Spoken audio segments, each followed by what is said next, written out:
Let's get busy.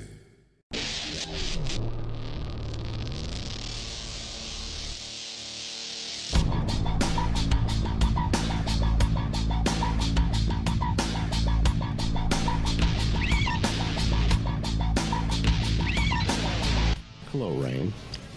Hi, Kevin. You were quick to, not quick, you enlightened me that you go by Reine. Yes, I do.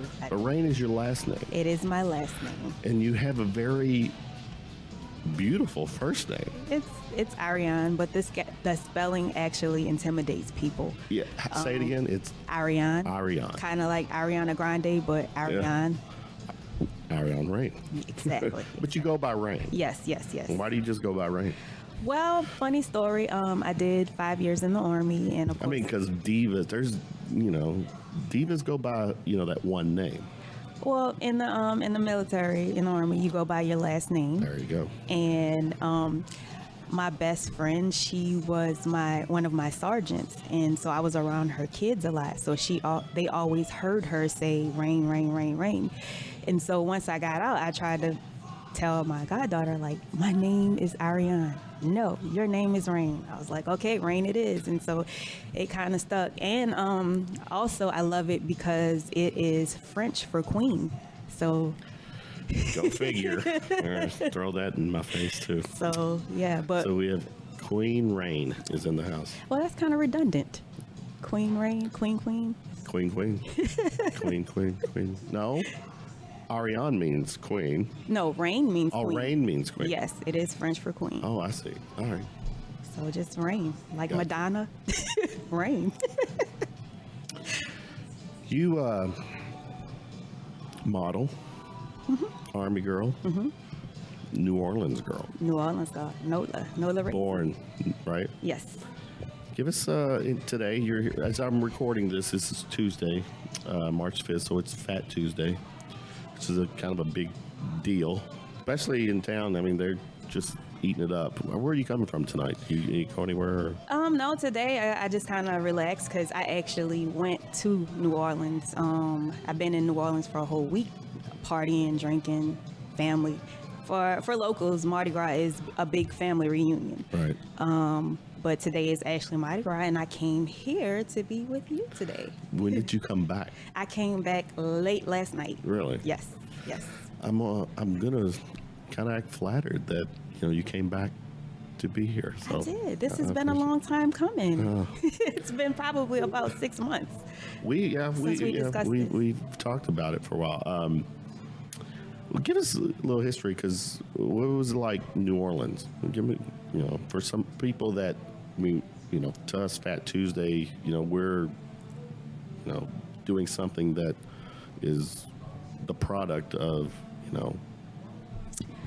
Well, New Orleans is a Catholic city. And Mardi Gras, the actual day, Fat Tuesday, is kind of like the last day of the carnival season. Right. And tomorrow, of course, is Ash Wednesday. Right. So it's like getting your sins out before Lent. That is a good way to put it. See you, brother. That's what it is. Yeah. You get all your sins out. You do, you drink, you might flash, you might do whatever. And then tomorrow's Ash Wednesday, and then, Lent. You give up something, and it's 40 days before Easter, I think. I'm not sure. Right, yeah. So yeah, and it's, people don't realize that it's actually related to religion and Catholicism.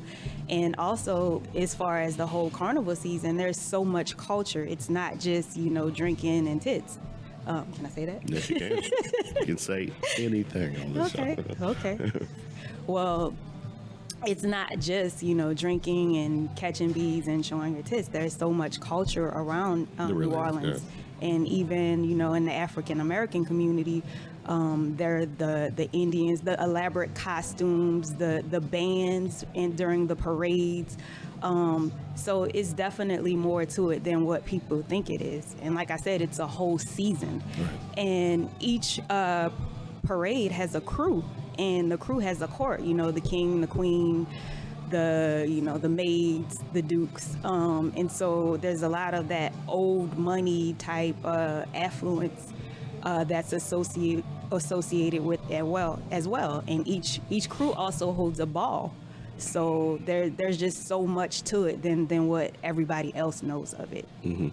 So, in staying with New Orleans, one thing, and educate me. There is that kind of what's the kind of that paranormal type of vibe. Can you share what is that all about? I don't. I can. Am I wrong? I mean, no, there is. It's like the whole mysticism type thing about it. And I was talking to someone there, the whole vampire thing as well. But a lot of people, when I say I'm from New Orleans, or especially guys that I date, do you know voodoo? Oh, don't put that voodoo on me. Just going back to the whole Catholicism, and I could be wrong, but I think a lot of it has to do with New Orleans is very heavy on African influence. And for the most part, I think in America, we're all raised as Baptists, Christianity. Right, And in Christianity, anything outside of Christianity is wrong. It's witchcraft. It's, the devil. Exactly. And like I said, New Orleans has a strong African influence. And with Africa comes different religions and different beliefs. And I think New Orleans is one of those places that even though it's not heavily practiced, it's still an influence on the culture in general. And there's the whole Marie Laveau, the voodoo priestess, and just whole mysticism. And it's a magical city. It's great food, which can be intoxicating, liquor, which can be intoxicating, dancing, all of the things that's intoxicating. And it just seems so magical. Like when you're in that spirit, in that mode, like nobody cares about race, nobody cares about religion. It just feels like something is taking over you. So it feels magical. You touched on the whole the vampire thing. That is actually, I've recently seen several. I've always been a fan of the whole vampire story, but that is kind of a thing down there. But the irony is, I don't. Not to bring race into it, I feel like that's a white thing. Yeah. Okay. In a kind of a goth kind of sense. Yeah. So I think voodoo is kind of more of the Black African side of it, and then maybe the vampire. I don't know what that's about. Okay. Fair enough. I can't speak on it, but it's cool. I guess you get to the Army. You do the Army thing. You do in the armed forces. Sell me that. So, because I see the model part. I'm convinced. The Army brat, the Army girl. I'm kind of multifaceted. I kind of. What made you go that route? I just wanted to get away. I was kind of naive, and I felt like I wanted to I've always been service oriented. Okay. I wanted to be of help in the world, and I felt like without doing enough research, I felt like that was the way. Okay. And so I just kind of was lost at the time. I think I joined in 2009. I was lost, and I was looking for a way out, something different. So I just kind of left. My field was military intelligence. So that was very interesting, but my Army career sucked. It did. I was sick the whole time. How so? I mean, like, I guess in basic training, I got bit by a tick or something, and really? I contracted Lyme disease. Oh shit! And so by the time I got to Arizona, which is where the military intelligence school is, I was like barely walking. I had chronic fatigue. Like on the weekends, I could sleep like 16 hours a day. So, I got all the schooling and the training, but. Is that what they diagnosed it? I have my theories, but yeah. So I still struggle with health issues. Yeah, but okay. How long were you in the Army per se? I was in the Army for 5 years. 5 years. Yeah, okay. yeah. It was it wasn't the greatest experience because of the illness, but I learned a lot, and I've made some wonderful lifelong friends. Like my best friend, Erica, she's been pivotal in who I am today. She was in the Army as well. Yes, okay. Yes. So you definitely, forge a brotherhood, a sisterhood with people that you go through the trenches with. Right. So, and a lot of it opened my eyes, because coming from New Orleans, everything is so cultured, everything is so diverse, and Fort Knox was my first duty station. That's how I get here to Kentucky. And to come into a place where everything's seemingly so segregated, and people, you go into places and people are actually glaring at you. It was all so new to me. And even in the Army, like, everybody talks about the brotherhood, but nobody talks about the racism and the sexism. And being a Black woman, you get it both ways. Twice, then I was military intelligence, which you actually have to be. I know they say it's a misnomer, but you have to be some type of intelligent to be. But I always felt like I had to prove myself. Like, if I wanted my ideas to be heard, I had to pass it to this guy sitting next to me. The typical good old boys. Pretty much. And then to your point, being a Black female. Yeah. There was one of my sergeants. He was amazing. You would have never thought that he would have been on my side the way he was, but he told me, he was like, "Look, Reine, you're a Black woman. Whatever you do, if you get upset," and I've never been a crybaby. He's like, "Whatever you do, just cry. And I never understood why he... Really? So literally I would get upset, and because I cannot deny, I do have that stereotypical, and I have it. What the other guy was talking about, the stank face, I have that. But I knew in order to survive in that environment, I literally had to cut that off. And so he was like, just cry. And I didn't get it. And so I learned how to cry on cue.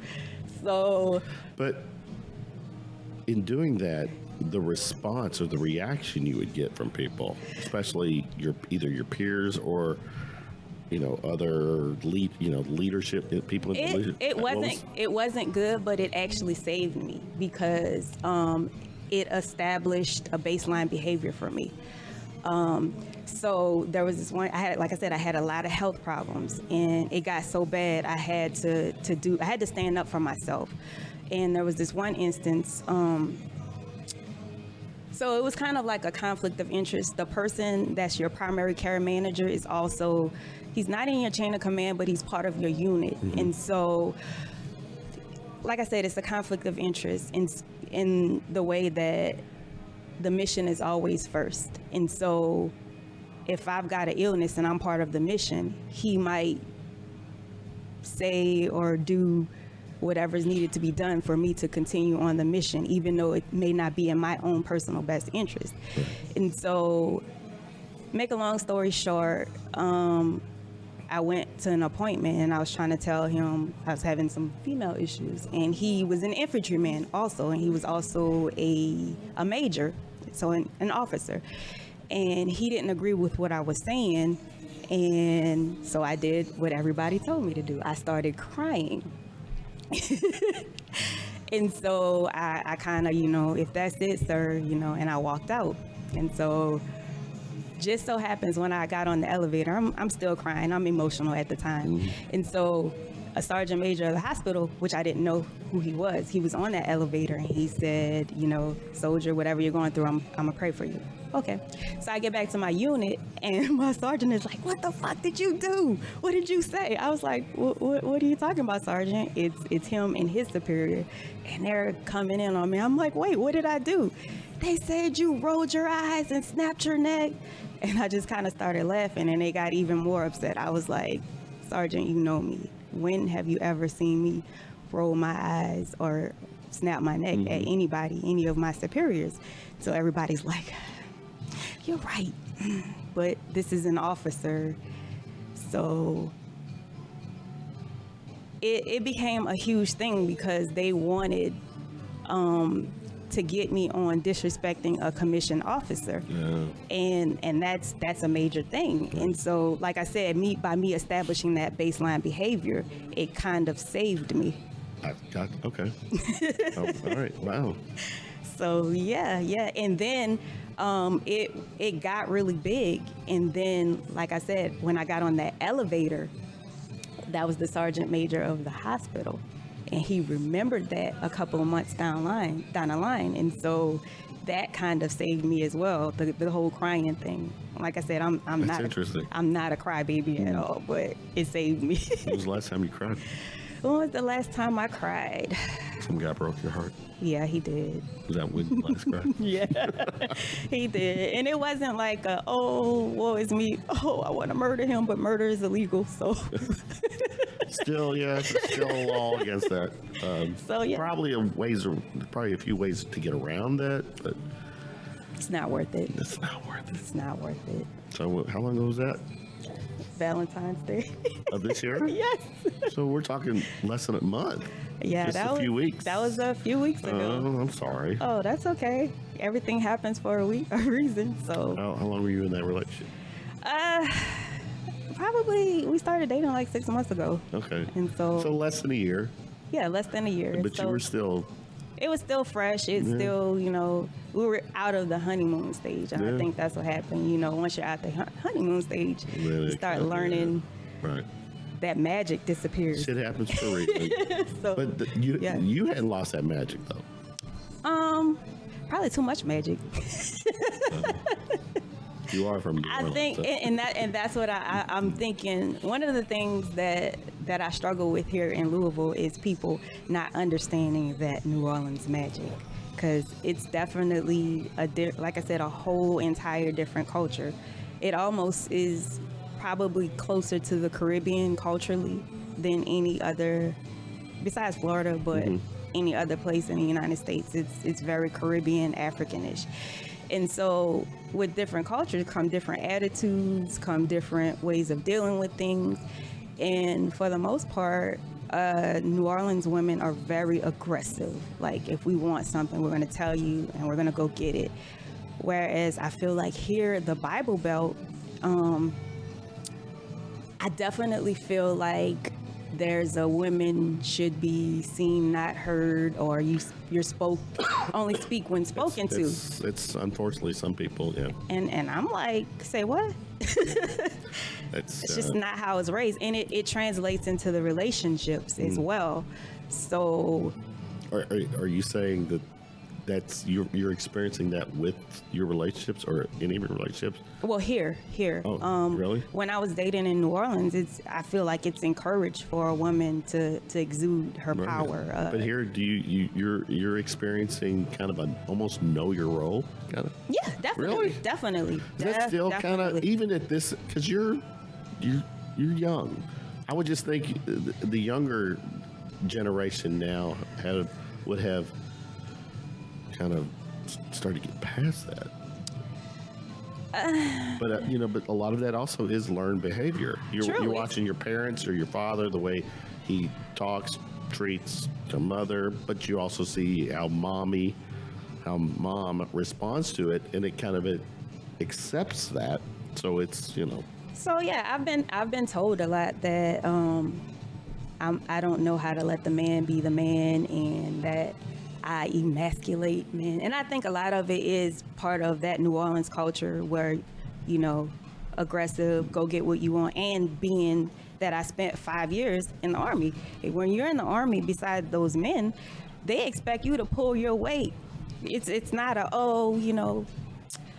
I got this, honey. It's like, no, you signed up for this shit. You gonna carry your weight. And so I still have that mentality. If I see that the trash needs to be taken out, I'm gonna take the trash out. Hell, I might go and change my oil on my car. I don't know. Just depends on how I feel. And so I'm not going to ask you to do anything. I might ask you once, and if you don't do it when I feel like it needs to be done, I'm gonna do it myself. And I'm not even gonna be mad. I got this, babe. And a lot of the times they feel like, wait, what do you need me for? I mean, don't have a penis, but outside of that penis, no, I don't need you. I want you. You just walked into the look at the appropriate. Timing is everything. Andrew Asher here. He is a local musician. Turn that on. He'll be playing here some tonight too. Andrew Reine Andrew. Nice to meet you. Yeah, she's a New Orleans girl. Gotcha. Look at this. She came from New Orleans after spending the past week really partying. And it's, where it's kind of a big deal here, today is not that big of a deal there. I mean, it is, but you got to think there's a lot of tourists there as well. So, yeah. Give me an idea. What's the scene like down there right now? Well, right now it's probably winding out. Or from this past week? Drinking, partying, dancing. Throw me something, mister. A lot of tits. So that's like. Oh my We've been talking. She brought that word up. She brought it up first.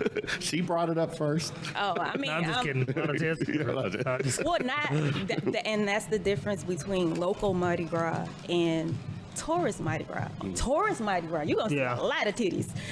But local Mardi Gras, it's our family that's on these floats. So I'm gonna see my cousin and she gonna give me the teddy bear. That's how I got my big beads. I'm not showing no titties for no beads. I've been getting beads since I'm born and raised there. I have that same policy. You're not showing I'm no not titties. showing no titties for no beads. All right, good for you. I got high standards. Yeah, exactly. High standards. Well, she's an Army girl. We were just talking about her time in the Army too. It's awesome. So thanks for serving. First, get that out of the way. You're welcome. Is that always awkward? Yeah, I don't know what to say. I guess the proper answer, it's an honor. It's an honor. Yeah. I don't know what to say because I feel like I didn't do anything. Well, she was in doing intelligence, so no combat or anything to that. Well, She probably told people where to go. no, I didn't get combat, but my actual position, I was an interrogator. So everybody that was in my platoon, they did combat. You're attached to an infantry platoon and you go on convoys with them. I didn't because I was sick, but that's what you do. And you interrogate people in the field, or you interrogate people that could be getting arrested. So yeah. 5 years. When did you actually leave the Army? Late 2013, early 2014. Okay, so now we're about 5 years past. About 5 years. I finally feel like I'm getting back to myself. No, what is yourself? Tell us, who are you right now? Right now, I'm still a little lost. I can't deny. I'm still a little lost, yeah. But lately, I've been working on a lot of reality TV shows. Local or where? I did my first one was Top Chef here, the Top Chef Kentucky. Did you? That Okay. season that's shooting now, that's airing now. I was a production assistant on that. I actually. So you're behind the scenes, then? Yes. That's where I want to be, behind the scenes. I actually went to school before I joined the Army. I was going to school for radio, television, film with a film production emphasis. And I was working 2 full-time jobs and going to school full-time. And so, I was just exhausted. And I couldn't get the time off of work because, I'm putting a roof over my head. I couldn't get the time off of work to do the internships that was needed to graduate. So I quit. And that was the thing that happened right before I joined the Army. I didn't know what to do with myself. And then the Army offered loan repayment programs. So I got my student loans paid off. And so in my lostness in being lost after leaving the military, I did the promo model thing. I worked at Humana. I worked at the Sealbot. I was doing all these things trying to find myself again. And then it's like you're starting over completely. Yeah, and I had to completely, remember we just talked about this. I had to change my personality to actually last in there because in the Army. The Iarionne wouldn't have lasted in the Army, but Reine had to adjust. I separate who the two people is. Iarionne is before the Army, and Reine is the person that came after, during and after. And so Top Chef came here, and I was like, it clicked. Like, you forgot who you were. This was what your passion was. This is what you want to do. So once I worked on that show, I was like, okay, I remember this is what I was passionate about. This is what I want to do. And so I did the American Idol that shot down here, that audition. I did, I went to New Orleans and I did Amazing Race. And I just, Really? Okay. before I went to New Orleans for Mardi Gras. But before that, I went to Oklahoma and worked on Up and Vanished. And that was an adventure.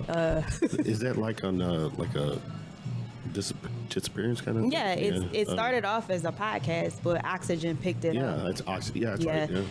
Oxygen picked it up, and they're shooting the season now, and I got to work on the Oklahoma episode, and that was like, whew. What was that? Give me a taste of that. What was that episode? Cowboys, like Wild Wild West, because it was a small town scenario. Right. And first of all, I'm like the only black person for miles around, and they're looking at me like they want to kill me, they want to hang me. I was so scared. And then not just me, but anybody that was different. The production company, most of the people came from LA. So, we're all standing out like a sore thumb. In the specific episode, there was, a lot of police corruption. And so we're there, meddling in their business, and they showing up like in the bushes, camouflage, guns. It was interesting. But what time frame is that though for the episode you're doing? In what time frame are they I don't know. Okay. Yeah. All right. Yeah, I don't know. But yeah, that was definitely it kind of got my adrenaline going, and I kind of wanted more, but I'm like, do I want to do this type of thing? But reality TV definitely is I feel like it's everywhere. It's everywhere. It's the new TV, and working behind the scenes of it, I find it very interesting. So, I mean, I was one that thought Keeping Up with the Kardashians would last 15 minutes, and it's been 15 years. Yeah, that's crazy. It's so ridiculous. And it's so. I just watch people, and I'm just like, Kevin knows I'm the least affirmation-seeking person in the world, whereas most people are that. And so like, I'll watch an episode of it, and I'm just like, do people really want to be liked this bad to where they'll go to extreme measures just to get affirmation from people? And I just don't get it. Well, that's what social media is too. Well, I have a question. Yeah. Did you have a normal childhood? And that's what it all boils down to. I see where you're going with it. Yeah, I mean, I mainly played music, so I didn't, like, a lot of, like, my, what you would call social developmental years, I had, like, 3 or 4 friends. I didn't hang around a bunch of people, and I don't know, I feel like I'm better because of it, because, like, I don't look on Facebook and stare at everybody else's highlight reel and compare it to my behind the scenes, and I don't, like, getting 200 likes on a picture doesn't mean anything to me, like things like that. And it's just, everybody my age they're just dumb. Anyway. How old are you? How old do you think I am? Let's see. 28. Huh? 28. 28? Score. How old are you? 28. Oh. Which is what year? What, 28? No, I'm 34. No, really? No, I I'll thought be you were 35 in August. Oh, I didn't know that. I really didn't know that. Yeah. So, I mean, we're part of the same generation. Yeah. But I generally feel, and this is just me being transparent, I kind of get a kick off of social media, but I also think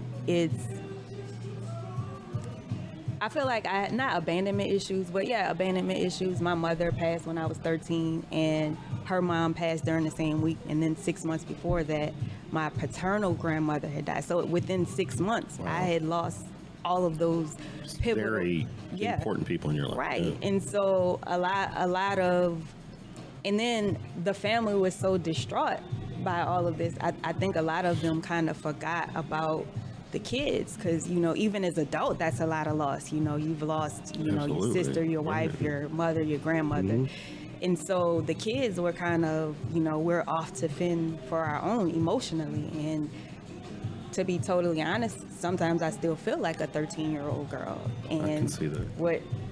I act like a 13-year-old girl? No, but That's rude. No. Unchristian. I'm just the playing. fact that you suffered that much, As far as social media from that aspect, I completely get that, like going to it for that. But it seems like most of, I would say, 95% of what I see is so superficial. It's not like, hey, I'm on here to get healing from something. It's, hey, I'm on here to feel better about myself. Yes, and I need your help to do. I need all my friends. I need that you approval. gotta think about it. You get your self-esteem and your self-worth from your parents. They're the ones that's showing you. Oh, so I'm screwed. well, they're either that or like you had music. You had something that kept you grounded or something that gave you validation. I'm assuming if you were good, somebody's clapping for you. Somebody's showing up. I want you to don't leave right away after this. Oh, one thing about being from New Orleans, I don't care what type of music. I love live this music. fucker's going to show You're off. gonna have to wait till about 10:30 for a guitar to get here. I'm here for the fucker. He's badass. Wait till you watch it. It's all pre-recorded. No, I'm just acting like I'm playing it. He's amazing. Hey, as long as it sounds good, I'm there. You'll be blown away with what you hear. No, tonight. you won't. Yes, Anyway, you will. see, So that's because I'm insecure. See, I don't. That's me not having that But grounded. No, I'm just kidding. you're not seeking that. You're not seeking that. No, I guess like I don't know. I feel like that if that is, no matter where you get the confidence or the security from, I feel like that at the end of the day, it should be you that provides it. Because if you get it from anyone else, it's contingent on your relationship with those specific people. Well, yes, and that's the end game, but it's your parents that instill in Coming you out of the gate. that you're absolutely, you right. are worth this. And like even in relationships, you usually go for basically how the parent of the opposite sex. Good God. That's his daughter. She's annoying. The tripping roots. That's just my dog. Hey, how you doing? But yeah, you basically you do what you know, and so or what you've seen, or how you think things should go. And so, if you as a father show your daughter not only by treating your mom, a certain way, but the father treating the daughter a certain way, hey, you're a princess, you deserve the best. She will go in the relationship like, hey, my dad treated me like a queen, like a princess, you got to step your game up. And she's not going to accept that. But if your dad didn't instill that in you, you're going to go for the fuck boy. Yeah, for sure. So, yeah, what you said is absolutely correct, but somebody has to instill in you from the get-go that you are worth it, that you are beautiful, that, you can do whatever you want, whatever it is that you want. So...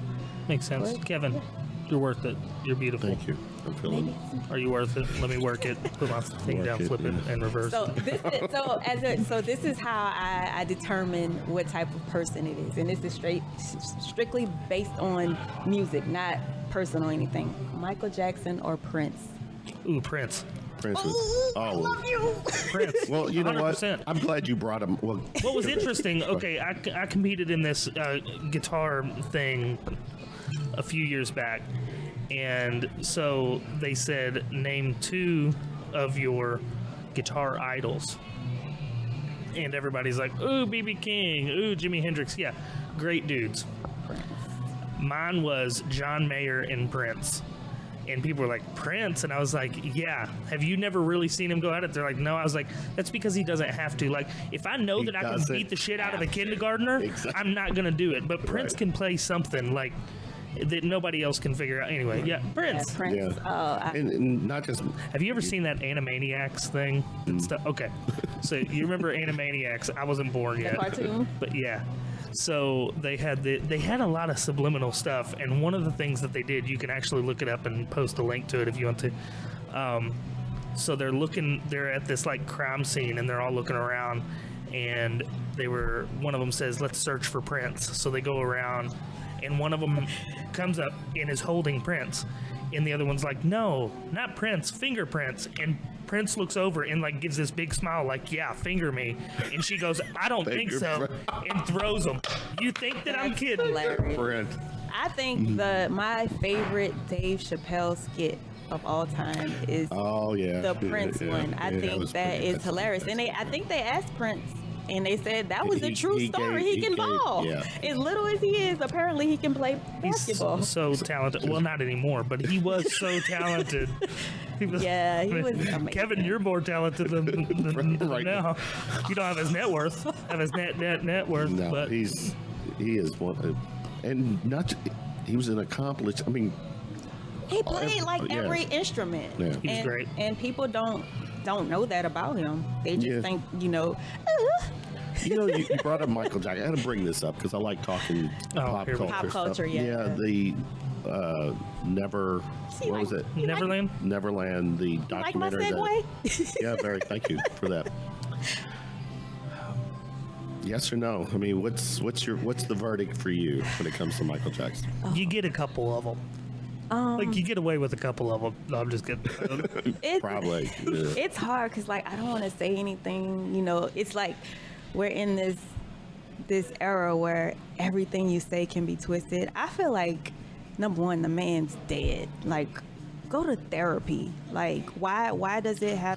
Who goes to therapy? Who are you talking about? Not Michael. No, I know. You're talking about the kids. Yeah. Okay. What? And this is coming from someone who's been through a lot.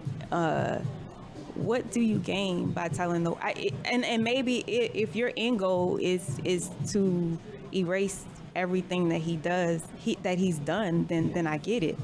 But I just want to know personally what. Well, I'm one. You in some. I think you can still separate. Yeah. The talent from that side, because talent-wise, as a musician, for me, it's like the dude that writes the country song about how he's over the girl, but he won't quit singing the song about how he's over the girl. Be done with it. Me, honestly, do I think that some of the stuff was absolutely inappropriate, where he's sleeping in the bed with kids? Yeah. Do I think he actually did anything? And that's what I don't know, but that's what I'm leaning more to. I think he didn't have a childhood, so mentally, he wants to hang. He wants to hang with people. I just finished talking. His childhood was brutal, though. Right. From his father and the way all that. From what I hear. Like I was saying, that sometimes I still personally act, and I can admit sometimes I think I have the emotional capacity of a 13-year-old girl. Same thing with him. He didn't get a childhood, and he yearns for that childhood. So he's having sleepovers with kids. Do I know for a fact? No. And I can't say that people are lying, but I do question people's agenda. Now, I think But he did have a couple of settlements, though. I mean, if you're my thing is, if you're not guilty, you don't. I don't know. But I feel like if I didn't do something, get away from me. Take this money and shut the hell up. Yeah. Okay. Well, and I think that them continuing this on is proof even more that it wasn't about, hey, look at what that bad man is doing. It's more about publicity, because if somebody does something to me and then that person dies, I'm not going to continue to berate that person that's dead, because he's dead. The problem's gone. Versus publicity. Keep going. R. Kelly. I'm glad you just brought that one up too. He is still alive and doing it. That's a huge difference. If he's still when he got posted bail, got out of jail, he went to the McDonald's that was his go-to place to, seek. Yeah. I mean, did he go to the play place or something? Or what? No, seriously, that's what he would do. Well, they say that his sister molested him, and the age that the sister molested him, or whoever molested him, was that age that woman or that female was, and so he's fixated on women or girls that age, the adolescents, the 15. Dude's got money. Dude can get help. He ain't got no money. Well, I mean, he's got more money than I do.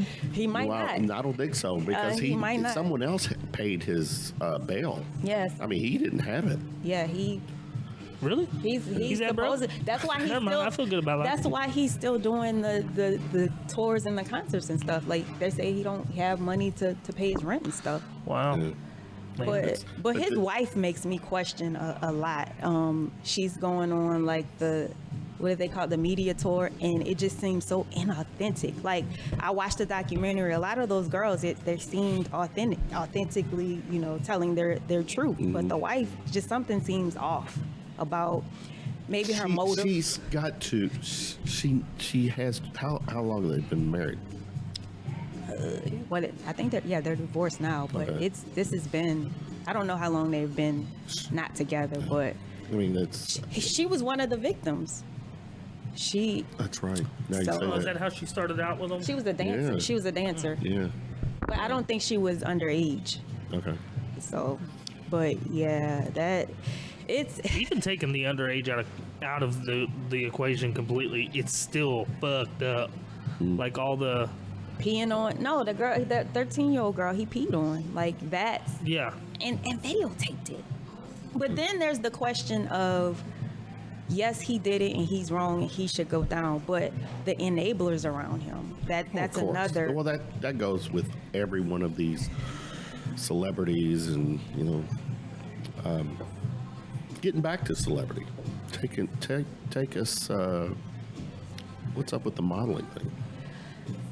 I don't like to use, because I don't feel like I'm a promotional model, Okay. which basically means that Not a catwalk. I've done catwalks, Okay. but I'm not, 5'10". I'm not drop dead gorgeous. I'm cute. I'm okay, but I don't feel like I could never be a Victoria's Secret model.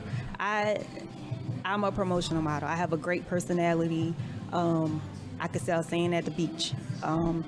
So I did Jim Beam and Maker's Mark for like 4 years. I did Miller Coors and all, the Lion Kugel, Shandy, Blue Moon. And it was tonight you'll do Vegas bombs, right, Andrew? Yeah, you're gonna do some Vegas bombs. So yeah, all these, a whole bunch of different companies. I worked for Progressive. I've worked for StubHub. I've worked for Chevrolet, so many different companies, and you're basically a walking ad. You talk to the people, you get them to like you, and then bam, hit them with whatever it is. Mm-hmm. So a model in that sense, but I don't go around saying I'm a model. I take nice pictures. I represent. I did recently a fashion show for Peach, and it was amazing. It was a great experience. But as far as saying I'm a model, I'm not getting paid big bucks to walk a catwalk and represent a specific brand. But do I get paid to promote and push things? Yeah.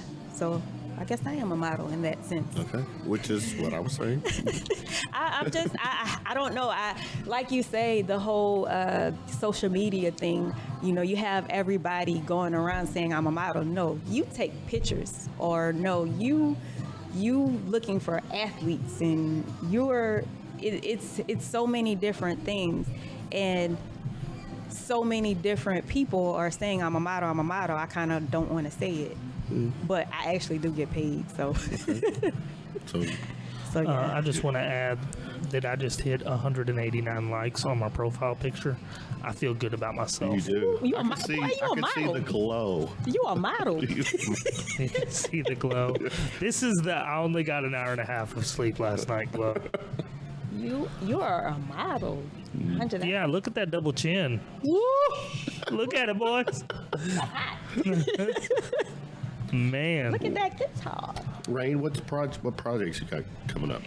What projects do I have coming up? I'm trying. I want to get my own production company started, because I feel like In TV or like film? What are you talking about? Just probably film. okay.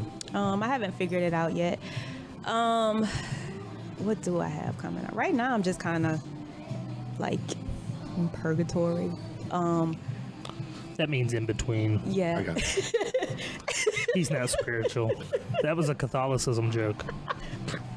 Did you hear us talking about New Orleans being a Catholic city earlier? New Orleans is a Catholic city? You ain't know? That's what the whole Mardi Gras is about. What? Ash Wednesday's tomorrow. You getting all your sins out on Monday. Oh, that makes perfect sense. Are And you they- Catholic? No, I'm not Catholic. Good. But most no, I'm of the just city, kidding. a lot of the city. Hey, Kevin, what are you? I am. Brother, I don't claim anything. I'll don't tell you claim what, it's you, just, exactly. we're just all here. I grew up Southern Baptist. Well, that's why Yeah, you're nothing right Exactly. That's You'll come around and Good accept God. Jesus Fire one and day. brimstone and all that. I struggle with the whole religion thing.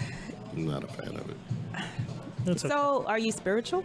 Because I spiritual. feel like there's a difference. No, there is a difference, and I am. I'm just.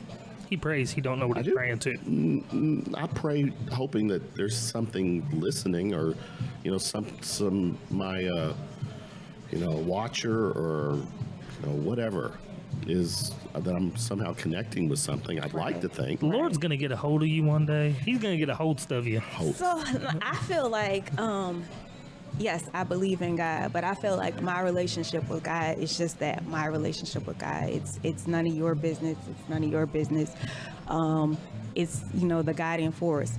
But I also feel like the thing that turns people away from religion is people use it as power. As a way to manipulate people. Exactly. And I feel like if you're a true Christian, you're going to live a good life. And if I'm struggling, I'm going to ask, what is it that you're doing? What is it that you're doing that your life's so good? Or why are you able to smile even through your pain? And I'm going to let you tell me, but don't go around just, you're going to hell. Like, that turns people away. If you want to change someone's life using religion, just be the example, and then allow them to come to you. Well, that's textbook Old Testament versus New Testament. Old Testament was all law.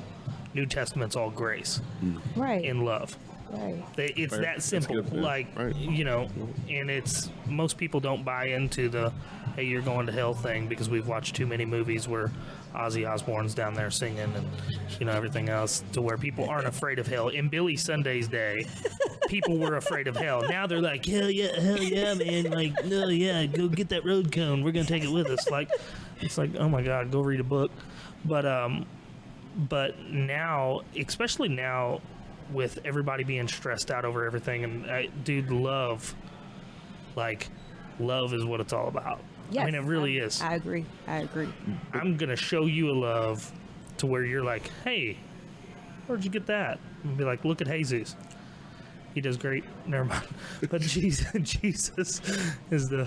Never mind. Hey, We'll but stay away yeah, from that one. I don't need church or religion for that. Right. I agree. Well, I agree with religion that. is man. Man-made, is a man-made right, thing. right, Yeah. yes. And I definitely feel like people use that as a way to manipulate.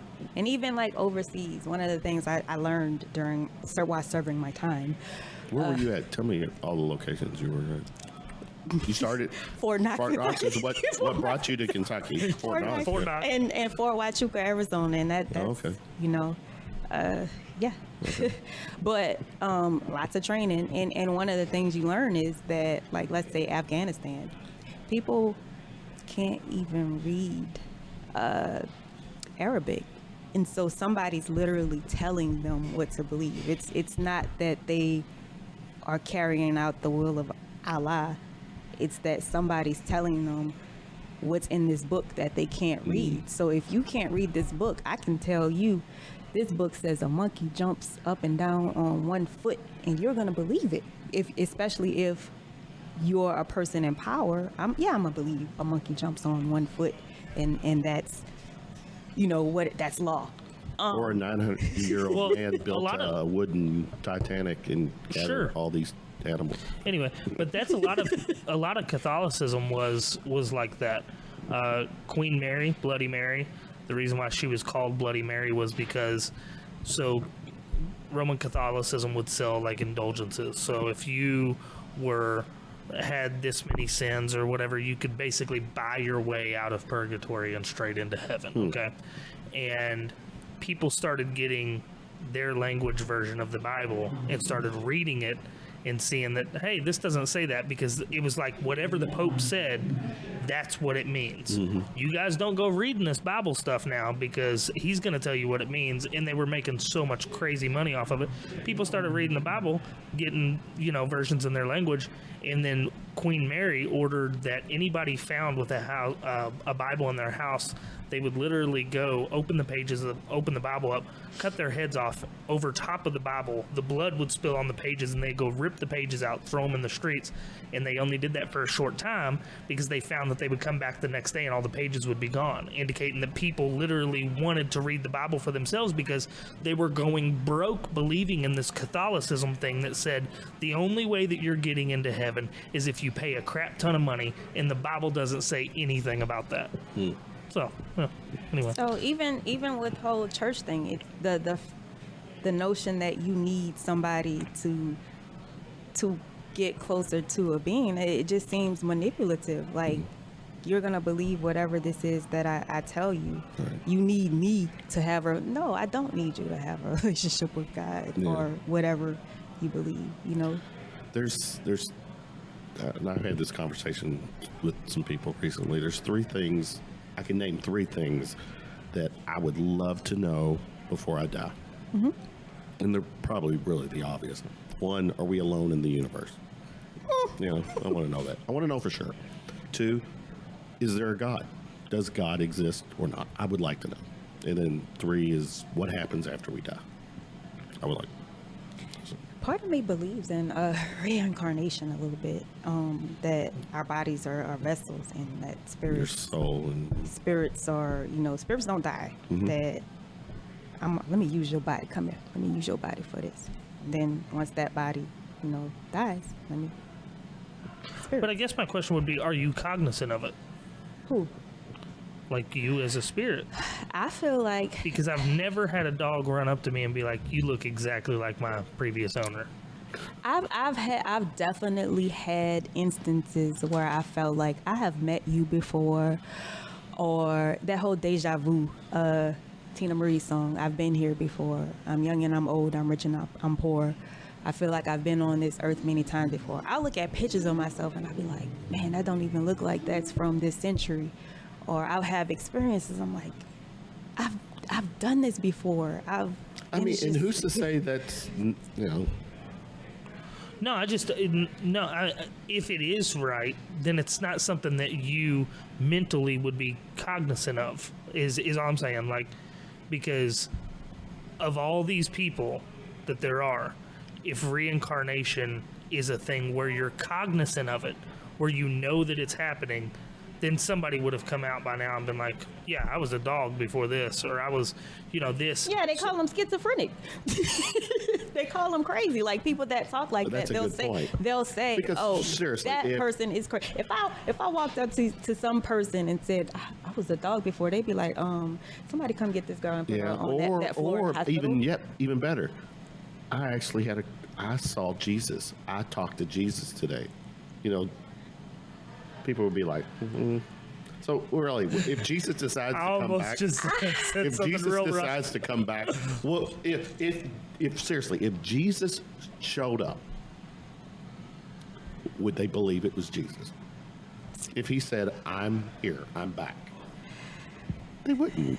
They would not believe unless he depending on how he came down. I mean, if he's coming down with the chariots of fire, if he best get right or get left, brother. Some kind of miracle, We're doing a podcast. Sorry. Hey, y'all. How y'all going? I don't know. I just think that a lot of mentally ill people are gifted in ways that normal people don't understand, and they're trying to talk through some things or talk about some things that just seem so abstract to normal people. I mean, some of the smartest people in the world, you wouldn't be able to understand anything. I mean, it's just like people with autism are very socially off. but they're geniuses. Well, there people don't. A lot of people don't realize there are like 11 different types of intelligence. I think that we only like value like 2 or 3 of them. Like, I think I feel like autistic people are very smart as far as interpersonal intelligence. If you got bad juju and you go around an autistic person, they might just stand up and start screaming, and it looks crazy, but it's like something about their spirit, something about that person's soul just doesn't sit right with them, and they're aware of it and don't know how to communicate that. But if you just see a person screaming at the top of their lungs, they're not all of there, but they just don't know how to communicate that person's not right or something's wrong, or even that person may have some type of illness. And I felt that energy and that spirit. So, and this is just me talking. I don't know, but just things you think about. Schizophrenic people, they could have the cure to cancer. That all those numbers they could be spewing out could be some type of formula for something. Yeah. Who knows? Yeah. So, or it could be how many blockbuster films they've seen. We don't really know. we don't. You don't know. We don't know. Just don't let them in the house. That's all I'm saying. We don't know. Right. Just don't let them in. Speaking of don't let them in, Kevin, what's been going on with you lately? Good talk. All right. It's funny how we actually how did we hooked connect? up. So Craigslist? we both swipe right. Is that what? Nah, I think She said no. She said no. She said no. You look like a 40-year-old lesbian. No, I'm not gonna do that. Do you have a Jeep Wrangler with the Salt Life sticker on the back? No. Nuts hanging off the back of my truck. Anyway, how'd y'all meet? on social media. Yeah. So I think that a lot of the times I'll befriend people on Facebook. I think sometimes a lot of like older white guys will think that I'm cute and might befriend me. No, and we'll get in these debates, usually about race and politics. And Did we do that? No, we didn't do Okay. that. I think you saw me doing that with somebody, Probably, yeah. and you were like, "Whoa, you handled him." Yeah. And I was like, "I sure did." Yeah. But Facebook. It's like people talk so much shit on. Everyone's a badass on Right. media. Me too. Yeah. I'm a badass on Facebook. Well, my thing is that, and I've asked people to bring your Facebook conversation. Come, especially either politics, religion, whatever. Come and let's have a conversation. I can't get people to do it. For a lot of the people in Kentucky, it is race that is being discussed. Yeah. Since I've moved to Kentucky, just some of the conversations and some of the actions of people, I'm just befuddled. Like, you really think that I've walked in here and that I've got 6 kids and that I'm on welfare and that I'm uneducated and that I still, like, they literally think this of me. And when I tell them, no, that's not who I am, they still would like to believe it. And it's just crazy. And Different culture from New Orleans in here. there's racism, but it's a lot more friendlier. A lot more friendly. It's like, hey, we don't want you here. Can you please leave? They said please. Whereas here, it's like, yeah, we don't have a table for you. Yeah. No, and here it's well, maybe in the bigger cities, but like when I was a Beam girl, we go into these places and it's, Oh yeah, you go to Casey County or something like that. it's like what you doing here, girl? we don't like your kind. But it's so funny. I feel like racism, it's a group dynamic, and it's also it's basically, I know all my people don't like your kind, so I don't like. There's been times as a Beam girl where, But again, a lot of that's learned behavior. yeah, and so sometimes I can introduce myself and be the example, and they're like, "Hey, girl, your kind ain't that bad." I take it. So, sometimes the liquor starts flowing and, I'm in a honky-tonk bar and I might sing a country song or I might do the boot scoot and boogie and they're like, you all right, gal. you just like one of us, Just like I guess. I got all my teeth, though. So you're gonna that's a big difference. You're gonna sing. And you don't try to fuck your goat. What? Did I say that out loud? If that offended you, go check your pets. They be all right. Hide your pets, hide your wife. They be all right. But yeah, a lot of it's, I think, I've never been around your kind. I've only seen what I've seen on TV, and I believe them.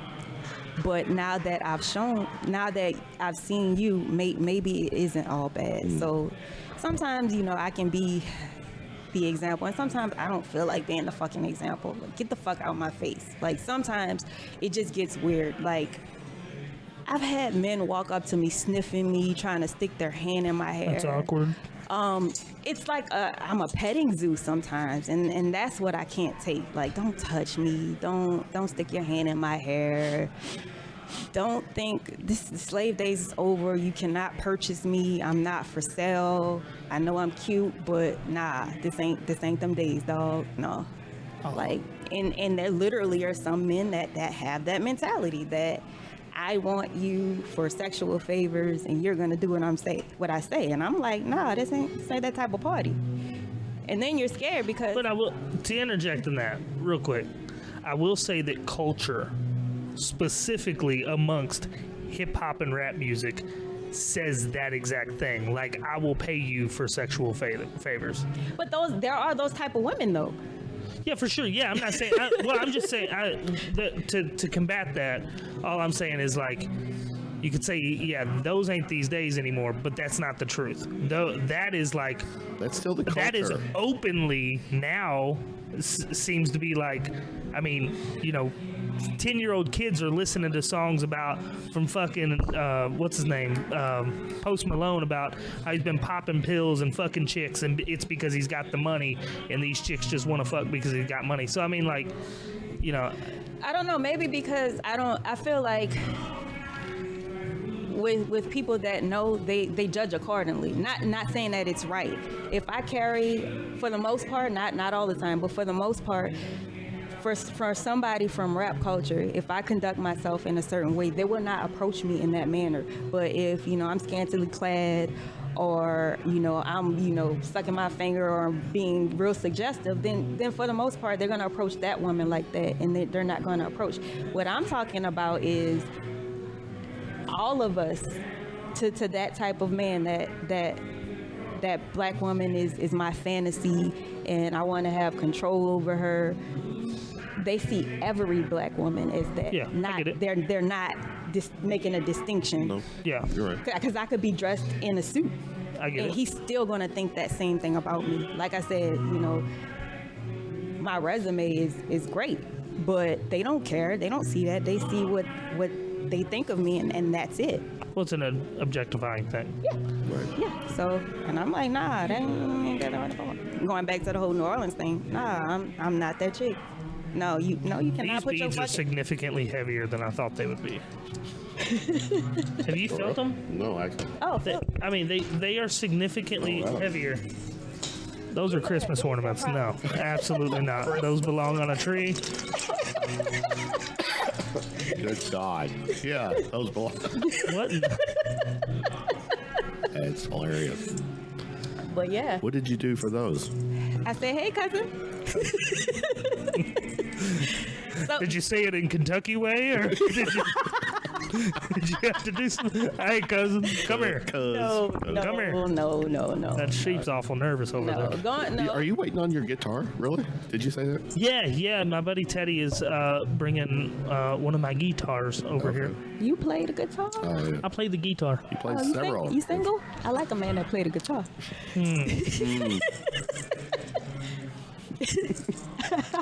Wait till you see him play. Then It's all pre-recorded.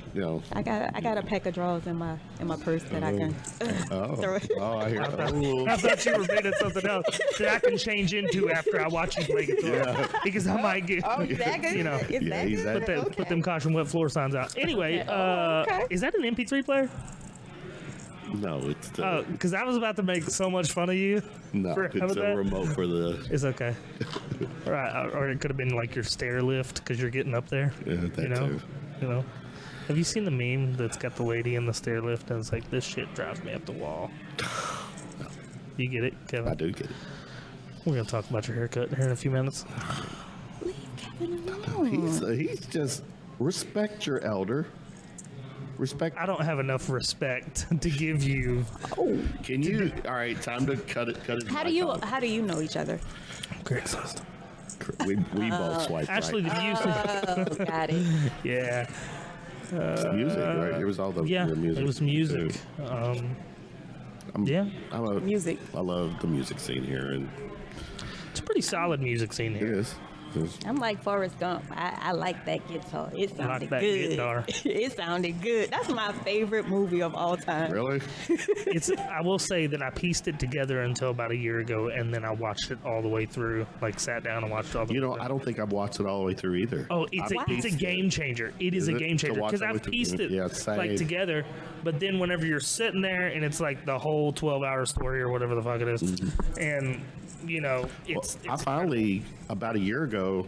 I finally watched Shawshank from beginning to end because that was one of those you just hit piece. Favorite 3 movies, go. Okay, favorite 3 movies, go. Color Purple, Forrest Gump, and Chinatown. Chinatown. Jack Nicholson? Yes, Oh, yes, yeah. yes. That is good. And Casablanca is like a fourth. So How you going, man? It tells you your personality there. Your personality. what about it? You got an old soul. So I think that's the New Orleans. That's that magic. I You know, think that so. magic. What's your 3 movies? Man, Pay It Forward. Kevin Spacey and that kid from Sixth Sense. Basically, the entire movie's talking about paying it forward. It's incredible. August Rush. It's another good movie that you haven't heard of. It's basically this kid that's born out of music. Like the dad was a rock star. The mom was this opera singer. They hooked up for a one-night stand, and she got pregnant. I'm trying to think of how it goes. But anyway, she got knocked up. The kid ended up being raised by Robin Williams, who was teaching like all of these kids in like underground New York City how to play instruments, and the kid was just a freaking monster prodigy. It's a really good. And then the other one, believe it or not, this is gonna sound extremely immature, but Shrek. It's funny, but it like makes you feel everything. And that's why, so my favorite show of all time, Friends, is my favorite show because it makes you feel all of the emotions. Like, you can just watch 3 episodes and you've literally ran the gamut. Yeah, and Shrek is just, it's hilarious, which creates an avenue for it to actually speak into you about something.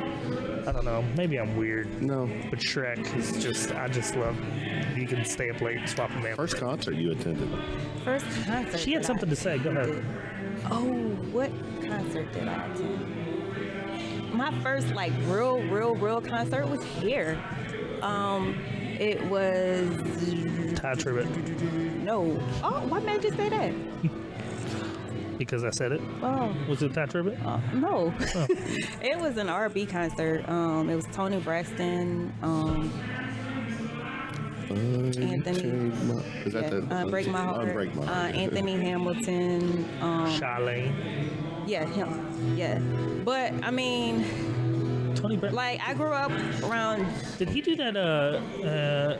And nobody knows it but me. That's No, you're thinking. Oh, Tony Rich Project. Tony Rich Project. Okay. Yeah. But I mean, growing up in New Orleans, like, what do you consider a concert? Like, what you doing tonight? Is that a No. No, this is just. So This is like 10,000 or more people in attendance. yeah. Or maybe not that. But what I was gonna say, you asked me about projects. I do. My acting debut. It's a local film. Let's Eat. Shout out to Jerry Lester and Timothy T.Z. Hall. T.Z. put me in the movie. it was an interesting. I never wanted to act, but You got the bug? he needed the good girl. I was the resident good girl in the movie, and so that's in post-production right now. It's kind of like a hood Robin Hood. A hood Robin Hood. Like he, steals, takes things, but he also, in the movie, my grandmother's ill. He gives me money. Paying it forward. Right. Okay. But yeah, so that was definitely. I don't want to act. No. I'm behind. My goal is to be a director. Right. Okay. The director. I've directed 2 short plays, which was definitely. I just like telling people what to do. So It's fair. Control. you like control, right? Control. Yeah. Well, I mean, but if you can do it better than the other people, you might as well have control. Like, that's me in a band.